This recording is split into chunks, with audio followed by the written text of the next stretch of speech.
বাংলাদেশের বোলিং আক্রমণ যেখানে নেই সাকিব আল হাসান, সেখানে কিভাবে প্রতিপক্ষকে চাপে ফেলা সম্ভব, ঠিক এই জায়গায় এগিয়ে এসেছেন দুই তরুণ স্পিনার শেখ মাহাদি হাসান ও রিশাদ হোসেন।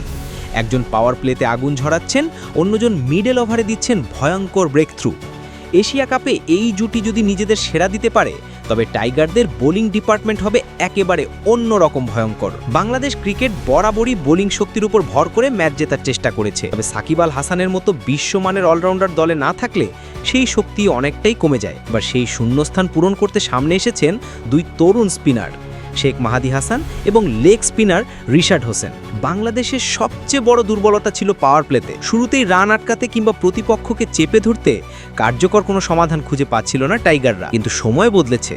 পরিসংখ্যান বলছে শেখ মাহাদি হাসান শেষ 10টি টি-20তে নিয়েছেন 18টি উইকেট, যার মধ্যে 10টিই এসেছে পাওয়ার প্লেতে। এমন ধারাবাহিক পারফরমেন্স প্রমাণ করে তিনি কতটা টাইট বোলিং করছেন। অন্যদিকে রিশাদ হোসেন পাওয়ার প্লে শেষে আরও বেশি কার্যকর হয়ে ওঠেন।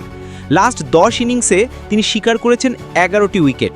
শুধু সংখ্যা নয়, উইকেটগুলো এসেছে ঠিক তখনই যখন দলের দরকার ছিল। শ্রীলঙ্কার বিপক্ষে সর্বশেষ টি-20র কথা মনে করুন, রিশাদ একাই ম্যাচ ঘুরিয়ে দিয়েছিলেন।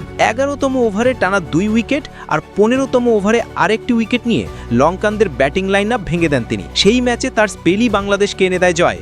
বাংলাদেশ দলে আগেও স্পিনার ছিল, কিন্তু ইনফর্ম লেগ স্পিনারের অভাব ছিল সবসময়। সেই জায়গাটা দারুণভাবে পূরণ করেছেন রিশাদ। ফলে এখন একদিকে পাওয়ার প্লেতে মাহাদি রান আটকাচ্ছেন, অন্যদিকে রিশাদ মাঝের ওভারে এনে দিচ্ছেন ব্রেক থ্রু। এই সমন্বয়ই এশিয়া কাপে হতে পারে টাইগারদের সবচেয়ে বড় শক্তি। আরেকটি বিষয় মাথায় রাখা জরুরি, বাংলাদেশ সবসময় মাঝের ওভারে চাপ ধরে রাখতে সমস্যায় ভুগেছে।